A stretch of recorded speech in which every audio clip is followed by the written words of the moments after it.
Emma had exactly 7 minutes left before the most important meeting of her life when she saw the old man standing alone at the edge of the frozen crosswalk. The city was moving like a storm around him, yellow taxis splashing through dirty snow, people rushing past with their collars up, horns cutting through the cold morning air like knives. Everyone was in a hurry. Everyone had somewhere to be. But he stood there, trembling slightly, staring at the traffic light as if it were written in a language he no longer understood. Emma tightened her grip on her laptop bag and glanced at the towering glass building across the street, the headquarters of the company where she had spent the last 6 months trying to prove she belonged. One late arrival could ruin everything. Today was the final presentation. Today could decide whether she stayed an intern forever or became someone. Then the old man looked at her, not with desperation, not even with fear, just quiet hope. And in that single moment, Emma knew she was about to be late. Before we continue, if you believe kindness still matters in this world, if you believe one small act can change a life, please take a moment to like this video, comment where you're watching from, share this story with someone who needs hope today, and subscribe to the channel for more emotional and inspiring stories like this. Emma Carter was 24 years old, living in a tiny apartment with peeling paint and a heater that worked only when it felt generous. She had moved to the city with 2 suitcases, a business degree, and a promise to her late mother that she would build a life bigger than the one they had known. Her mother had spent most of her life cleaning office buildings at night so Emma could study during the day. She used to come home with tired hands and swollen feet, smiling anyway, saying that dreams were expensive but not impossible. 3 years ago, cancer took her quietly in a hospital room that smelled like bleach and broken prayers. Since then, Emma had been running from grief, running from debt, running toward something she couldn't fully name, success, security, maybe just peace. The internship at Harper & Cole Investments was supposed to be her beginning. It was unpaid for the first 3 months. She worked evenings at a cafe just to survive. She skipped meals, wore the same 2 blazers on rotation, and smiled through exhaustion because everyone around her seemed richer, louder, and born for rooms. She still felt she had to apologize for entering. And above everyone stood Daniel Harper, the CEO. People described him in many ways: brilliant, ruthless, untouchable. He was the kind of man whose approval could change careers overnight and whose silence could erase them just as fast. Today, Emma was scheduled to present her market expansion proposal directly in front of him and the executive board. She had spent weeks preparing.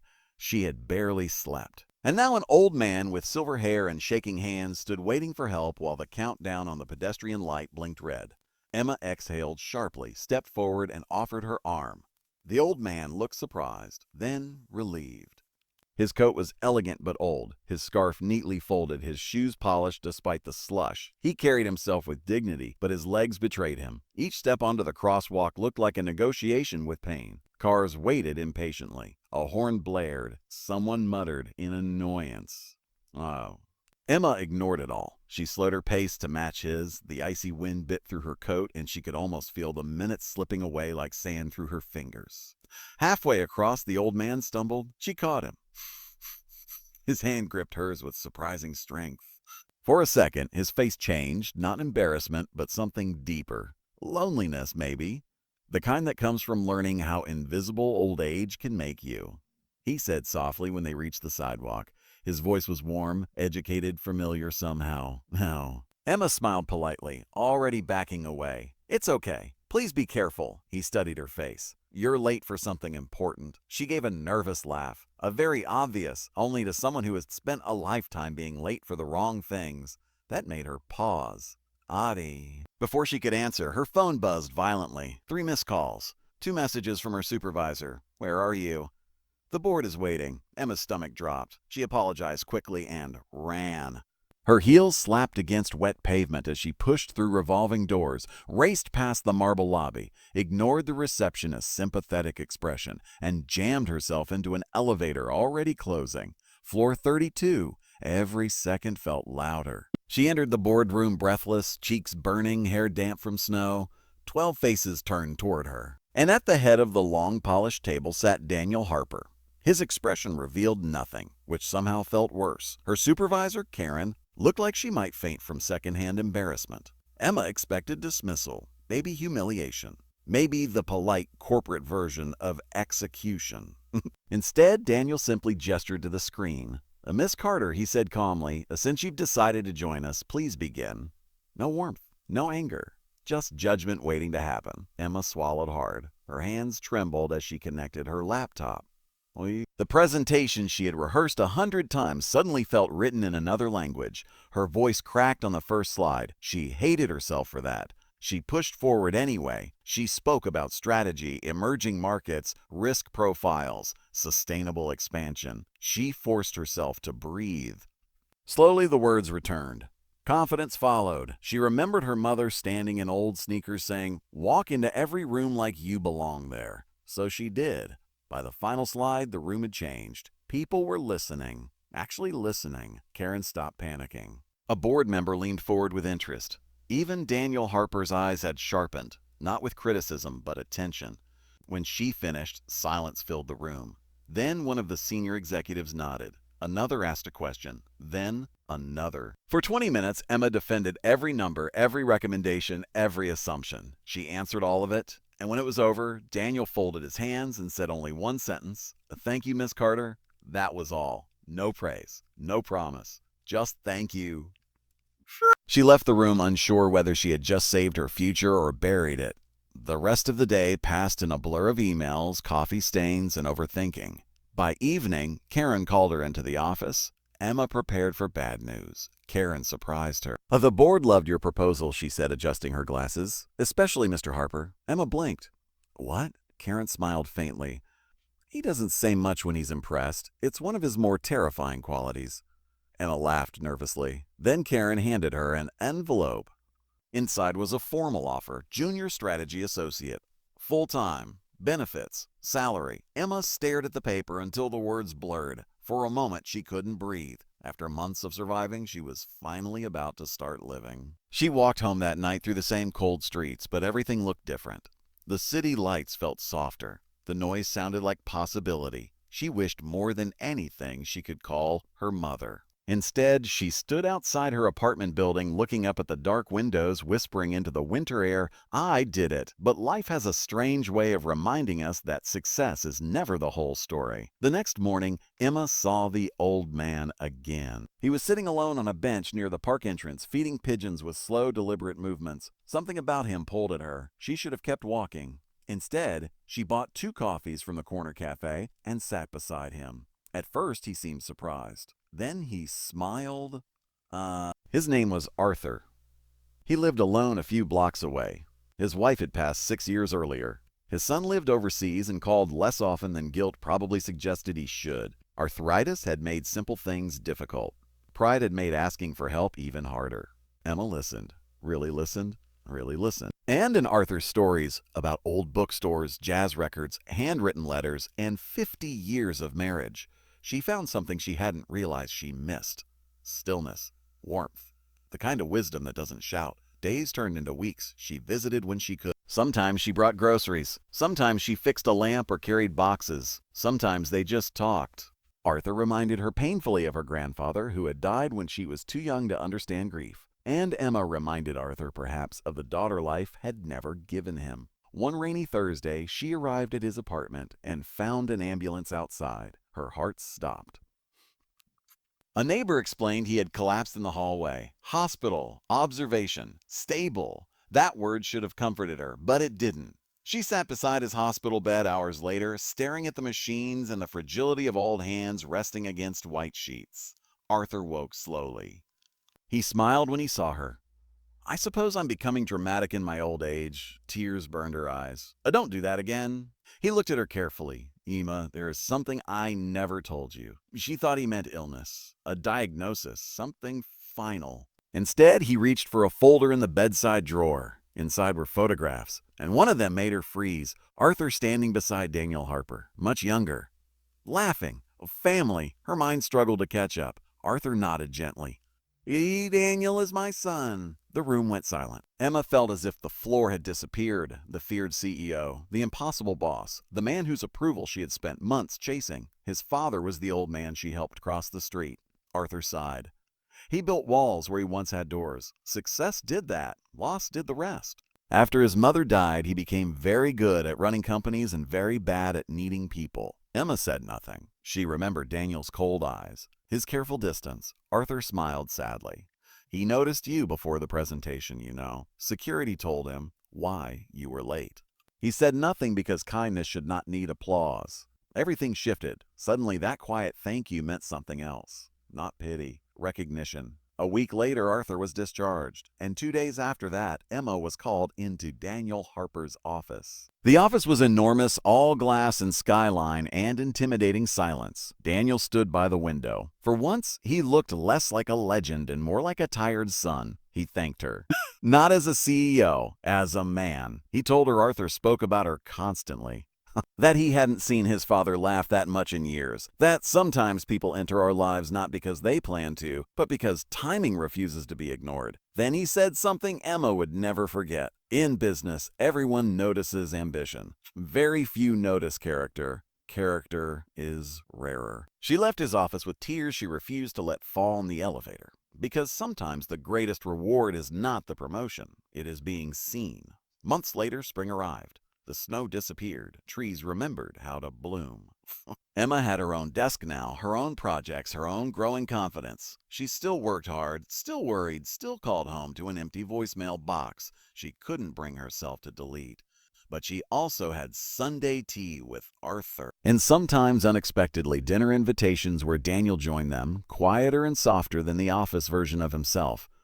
Healing, she learned, rarely arrives like fireworks. Sometimes it arrives like helping someone cross a street. Sometimes it looks like showing up twice. Sometimes it sounds like thank you. And sometimes the smallest delay in your plans becomes the beginning of everything you were meant to find. Before we reach the ending, I have one special request for you. Please comment below with just one word: kindness. Let's fill this comment section with a reminder that humanity still matters. 1 year later, Emma stood in front of a new group of nervous interns at Harper & Cole. She saw herself in them, the fear, the hunger, the silent hope. She smiled and told them something her mother once told her. A success matters, but never become so busy chasing your future that you ignore the person standing in front of you who needs you today. Some opportunities come dressed as inconvenience. Don't miss them. And somewhere in the back of the room, Daniel Harper nodded quietly, because he knew it was true. Because one winter morning, a young woman chose compassion over convenience. And that choice changed more than one life. If this story touched your heart, if it reminded you of someone you love or someone you lost, please like this video, share it with someone who needs this message today, and subscribe for more emotional stories that stay with you long after they end. Because kindness is never wasted. Sometimes it simply takes time to come back home. Emma thought life would finally become easier after that winter. She had the job she had prayed for, the stability she had fought for, and something even rarer in the city: people who felt like home. But life does not stop testing you just because you survived the first storm. Sometimes, just when the sun begins to shine, another cloud quietly forms above you. It started with a phone call on a Tuesday evening. Emma was leaving the office late, exhausted but satisfied after finishing a major client report when her phone rang from an unknown number. She almost ignored it. Something made her answer. The voice on the other end was from the hospital. Arthur had fallen again. This time it was more serious. By the time she arrived, rain was falling heavily across the city, turning the streets into rivers of reflected headlights. She rushed through the emergency entrance with her heart pounding so hard it felt painful. Daniel was already there.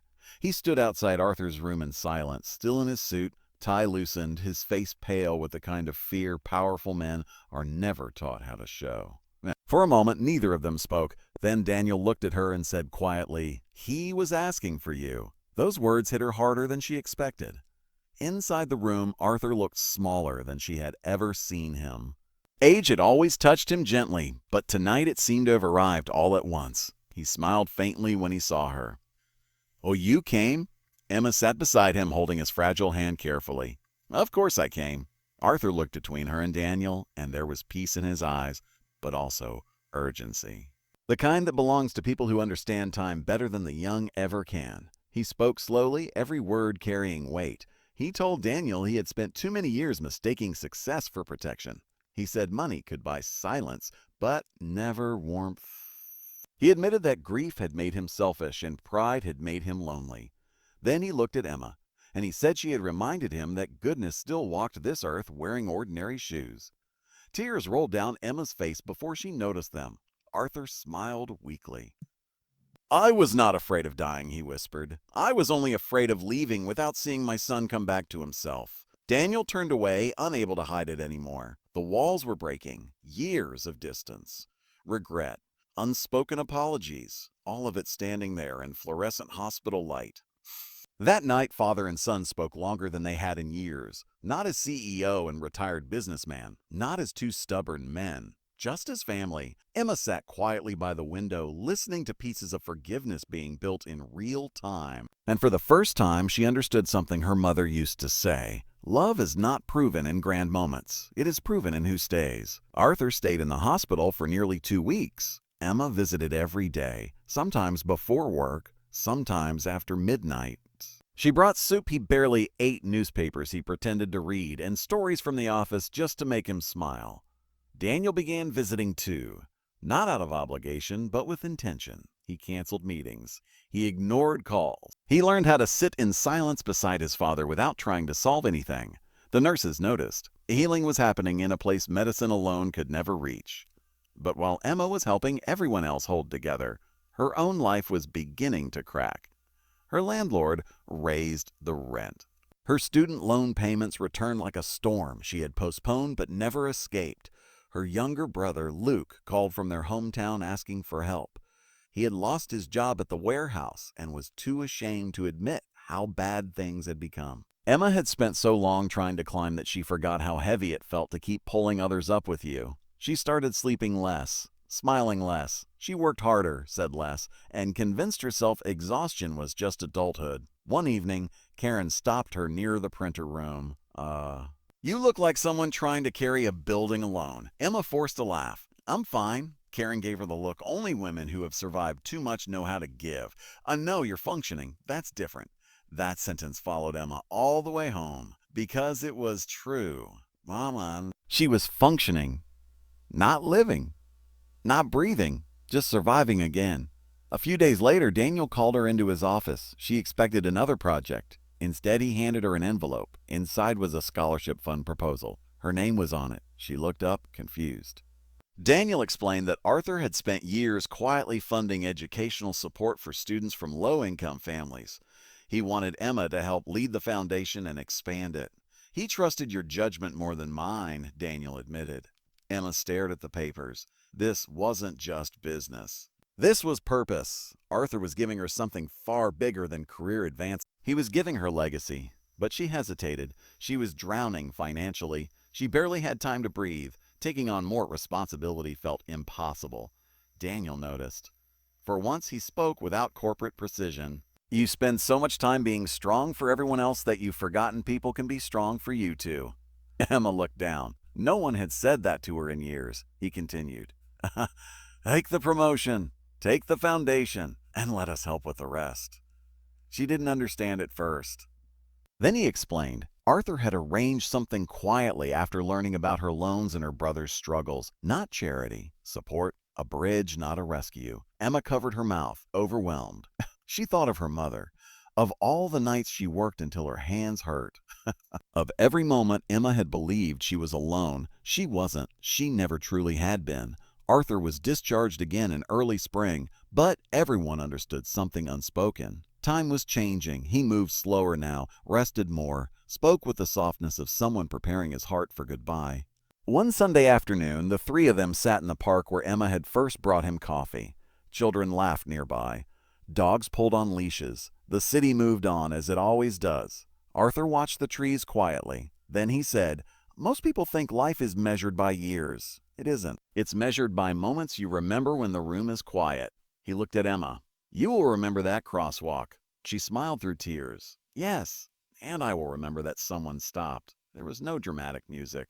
No cinematic speech. Just sunlight through spring leaves and the sacred simplicity of truth. A month later, Arthur passed away peacefully in his sleep. No alarms, no fear, just stillness. Emma got the call at 5:12 in the morning. She sat on the edge of her bed staring at the wall for a long time before the tears came. Some grief is loud. This kind was quiet. The funeral was small, elegant, and full of people who realized too late how deeply Arthur had shaped their lives. Former employees, old friends, neighbors, nurses, and Emma. She stood near the back holding herself together until Daniel stepped beside her.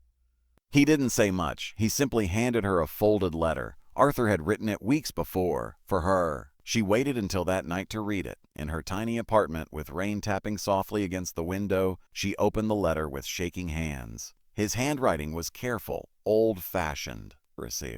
He wrote that life had taught him many things, but the most important lesson came too late. That kindness is not a side note in life. It is the whole story. He thanked her for reminding him that being needed is not weakness. He told her to keep choosing people over pride. And at the end, he wrote one final sentence. Your mother would be proud of the woman you became. Emma cried harder than she had since the hospital room where she lost her mother.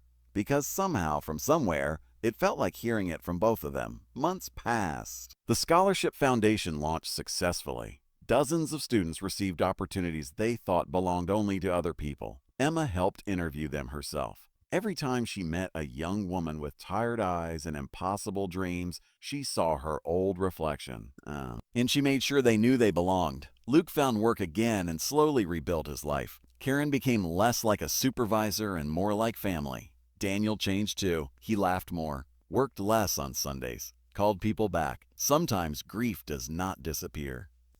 It simply teaches you how to love better. One evening, nearly a year after Arthur's passing, Emma stood once again at that same crosswalk. Same city, same noise, different life. She watched strangers rushing past, everyone carrying invisible battles. Then she saw a young man helping an elderly woman with her groceries. No cameras, no applause, just kindness, and she smiled. Because that is how the world changes. Not through power, not through titles, but through ordinary people choosing softness in hard places.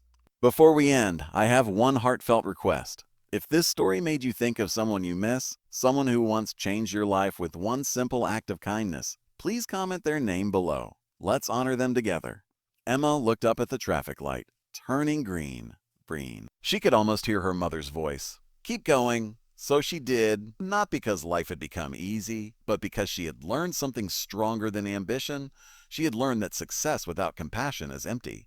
That being late for the right reason can be the beginning of your best life. And that sometimes the person you stop to help is actually the one who saves you. If this story touched your heart, please like, share, and subscribe to the channel. Your support helps these stories reach more people who need hope, healing, and reminders that kindness still matters. Because somewhere tonight, someone is standing at their own crosswalk, hoping someone will stop.